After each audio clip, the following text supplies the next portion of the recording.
한국에서는 누가 가장 큰 사람입니까? 하면서 묻는 장면으로 이렇게 시작이 되어집니다.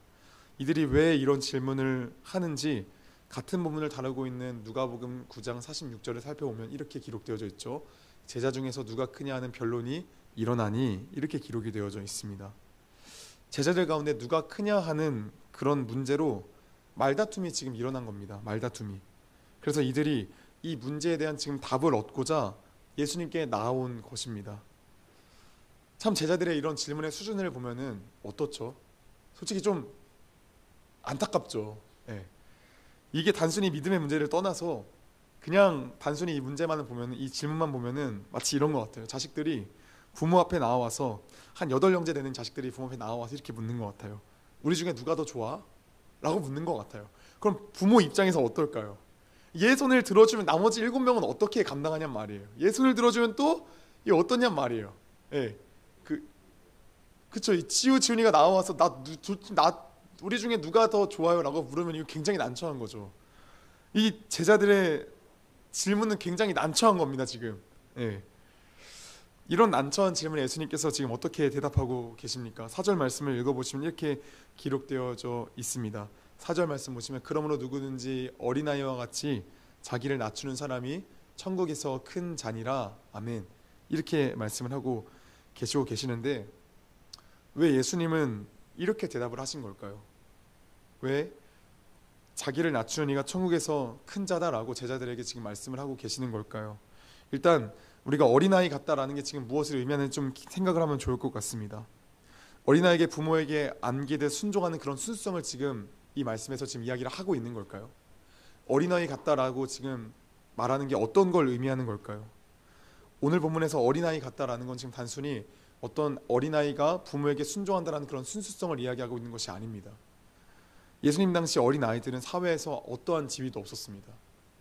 그는 철저히 부모님을 의지해야 살아갈 수 있는 그런 연약한 존재나 취급받았습니다. 그러니 예수님께서 말씀하시는 어린아이같이 자기를 낮춘다라는 것은 하나님만 철저히 의지한다라는 것을 지금 이야기하고 있는 겁니다. 나라는 존재에서 하나님 당신을 빼놓고는 이야기를 할 수가 없습니다. 나는 당신이 없으면 살아갈 수 없는 그런 연약한 존재입니다. 나는 예수님 없으면 아무것도 아닌 그런 사람입니다. 이러한 자를 예수님께서 어린아이라 지금 표현을 하고 계신 겁니다. 여러분, 우리가 한번 생각해 보면 좋겠습니다. 하나님만 의지할 수밖에 없다 고백하는 어린아이 같은 자가 자신을 높일 수 있을까요? 그건 불가능하죠. 자신을 낮출 수밖에 없습니다. 그래서 예수님께서 높아지기 위해 혈안이 되어 있는 그 제자들과는 너무나도 상반된 어린아이의 이야기를 꺼내시면서 빗대시면서 천국에서 어떤 자가 큰 자인지를 지금 말씀해주고 계신 거죠. 그런데 예수님은 여기서 끝내지 않으시고 한 걸음 더 나아가 제자들에게 이렇게 말씀하세요. 5절 말씀을 또 같이 한번 읽어보도록 하겠습니다. 함께 있습니다. 또 누구든지 내 이름으로 이런 어린아이 하나를 영접하면 곧 나를 영접함이니. 아멘. 방금 말씀까지는 잘 이해가 되실 겁니다. 그렇죠? 사실 예수님께서 4절에서 이 논쟁을 끝내셔도 이상하지 않을 그런 흐름입니다. 그런데 왜 굳이 예수님께서는 이 5절의 말씀을 지금 더 이야기를 하고 계시는 걸까요? 일단 5절 말씀이 뭔 말인지를 좀 알려면 영접이라는 그 뜻이 뭔지를 좀 알아야 될 것 같습니다. 영접이 무엇이냐면 원어로 받아들이다 라는 뜻을 가지고 있습니다. 저 적혀 있듯이 어린아이를 기르고 교육시키기 위해 어떤 사람의 가정에 받아들이다 라는 그런 깊은 의미를 지금 가지고 있는 겁니다. 어린아이를 기르고 교육시키기 위해 가정에 받아들인다라는 게 지금 한 단어로 말하면 뭘까요? 자녀를 지금 입양하는 거죠. 입양해서 키우는 거랑 마찬가지인 거죠. 그러니까 지금 예수님의 말을 정리하면 이런 겁니다.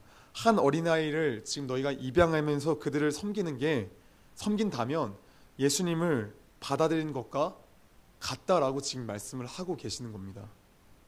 여러분, 한 아이를 키우는 게 쉬운 일입니까? 어려운 일입니까?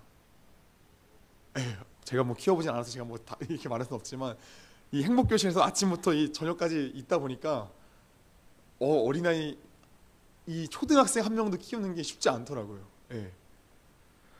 제가 피부 치니까 진짜 정말 이렇게 집사님들이 키울 수 있는 거지, 부모님들이 키울 수 있는 거지, 남의 자식 같으면 진짜 이거는 쉽지 않다라는 걸 많이 느껴요. 한 생명을 바르게 키워 세우기 위해서는 수많은 헌신을 필요로 하고 요구합니다. 어릴 때는 하나하나 다 신경 써줘야 되고, 크면 또 땡강 부리는 거 케어도 해주면서 다 해줘야 되고, 사실 이건 뭐 나이에 상관없이, 나이가 많든 간에 적든 간에 상관없이 한 사람을 세우기 위해서는 수많은 헌신과 그런 애씀이 요구가 되어집니다. 한 사람을 바르게 세운다라는 것은 진짜 고된 일입니다. 여러분, 예수님이 이 5절 말씀을 통해 그렇다면 제자들에게 무엇을 말씀하시고 싶으셨던 걸까요? 생각해 보겠습니다. 높아지기만을 원했던 제자들이 어린아이 하나를 영접하는 게 가능했던 일일까요? 불가능한 일이죠. 왜냐하면 생판 모르는 그 아이 하나에 얼마나 많은 헌신과 섬김이 요구가 됩니까? 얼마나 많은 낮아짐이 요구가 되냔 말이에요. 그런데 자신을 높이는 사람이 이런 낮아짐을 할 수 있다? 불가능한 거죠. 이 부분에 대해서 우리가 조금 더 깊이 생각해 봐야 됩니다. 내가 높아지는 방법에는 여러 가지가 있겠지만 가장 대표적인 방법이 뭐가 있는지 혹시 아십니까? 내가 높아지기 위해서는 옆 사람을 깎아내리는 게 가장 탁월한 방법입니다. 옆 사람의 치부와 약점을 만천하에 다 들춰내면은 그 사람은 짓밟히고, 그 대신 나는 어떻게 되어져요? 나는 높아지게 되어져요. 그래서 오늘날 정치판에서 좌파나 우파나 할 것 없이 전부 다 어떻게 하죠? 상대방의 약점을 들춰내려고 안간힘을 쓰는 게 오늘날의 상황 아닙니까? 저는 개인적으로 오늘 본문 말씀을 묵상하면서 제자들이 서로 누가 크냐라고 언쟁을 높였을 때에 저는 이렇게 싸우지 않았을까 막 상상이 됐습니다. 야, 내가 높아 이런 그냥 단순한 이런 싸움이 아니라 자신이 높다라는 것에 증거를 달았겠죠. 내가 너보다 나은 이유는 이러이러한 거야. 그러니까 예를 들어서 내가 말해 예수님께 이런 일도 했어. 너 이런 일도 못했잖아. 어디 내 앞에서 지금 높다고 지금 이야기를 할 수 있는 거야. 내가 더 높지라고 지금 이렇게 제 아들이 싸우지 않았을까요? 아니면 이건 너무 직설적이고 천박해 보일 수도 있으니까 남을 깎아내리는 그 네거티브의 고급 기술로 좀 갈 수 있겠죠. 어떤 고급 기술이죠? 깎아내리는 거에 그냥 굳이 뭐 말을 안 해도 되죠.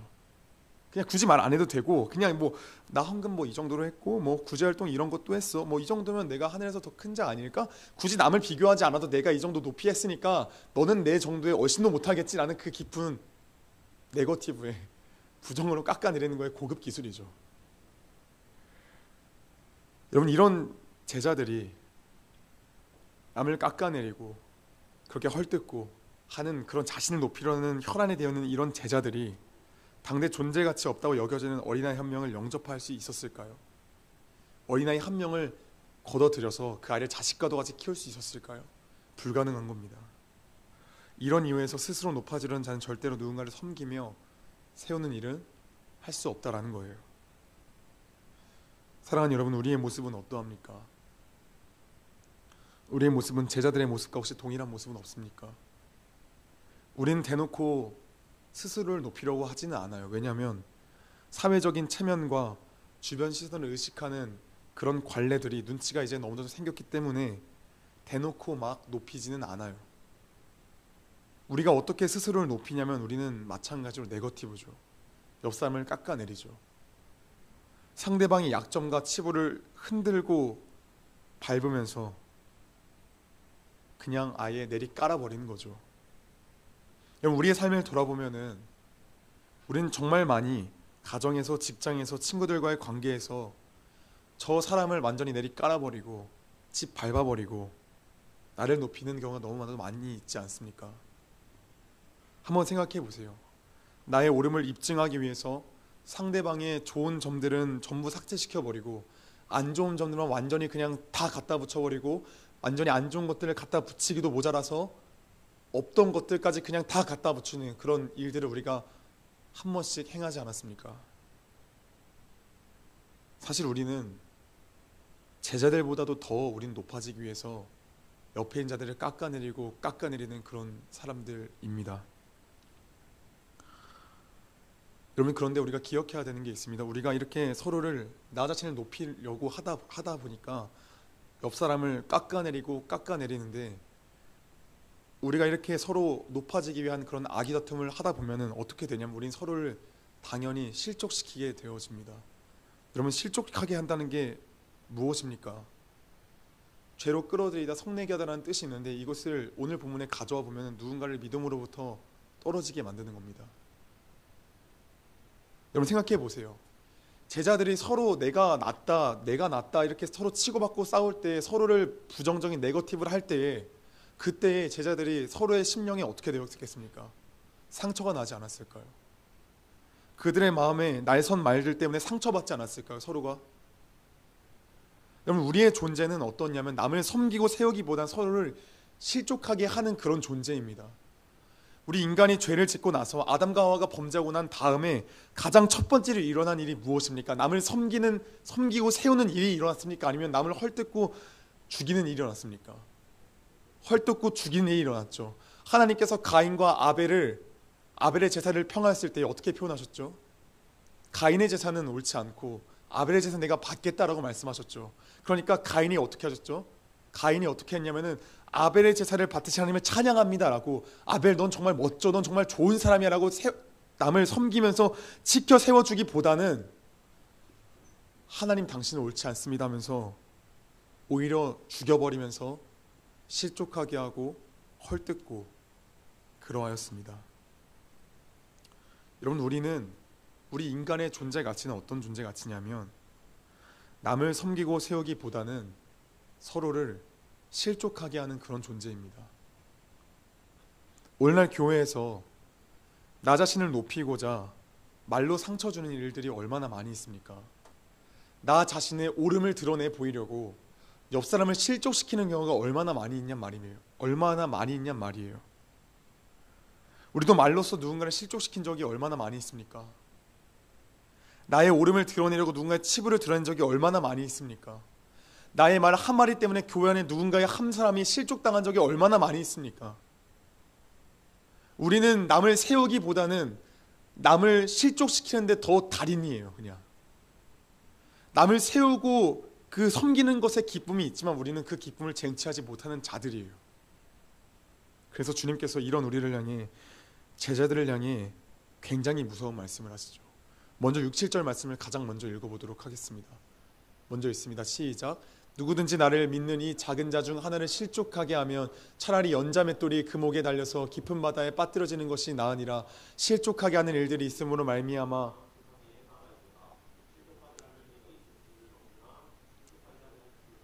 화가 있도다.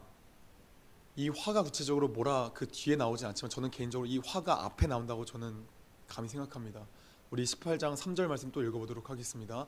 같이 있습니다. 시작. 이르시되 진실로 너에게 이르노니 너희가 돌이켜 어린아이들과 같이 되지 아니하면 결단코 천국에 들어가지 못하리라. 아멘. 결단코라는 것은 흐지부지 하시겠다는 것이 아닙니다. 결단코라는 것은 어린아이와 같이 아니하면, 어린아이와 같이 자기를 낮추지 아니하면 너희는 결단코 천국 입성을 허락하지 아니하시겠다라는 하나님의 강한 의지를 지금 담고 있는 말입니다. 여러분, 자신을 높이려는 그런 마음들, 나를 높이고 저 옆에 있는 자들을 실족시키는 그런 우리의 처지는 바벨탑과 같습니다. 바벨탑이 결국 어떻게 되어집니까? 싸그리 무너져 내렸습니다. 지금 어느 흔적 하나 남지 않고 그냥 전부 다 무너져 내렸습니다.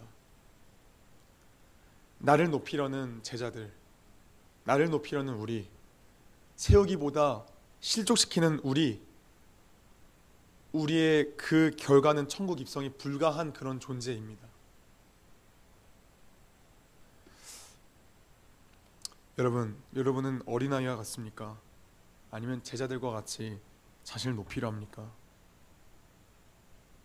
제자들과 같이 우리가 우리 자신을 높이려 한다면 거듭 말하지만 우리는 천국에 들어갈 수가 없는 겁니다. 여러분, 근데 참 재미나지 않습니까? 천국에 들어갈 수 없는 처지에 제자들이 놓여 있죠. 그런데 제자들이 뭘로 다퉈요?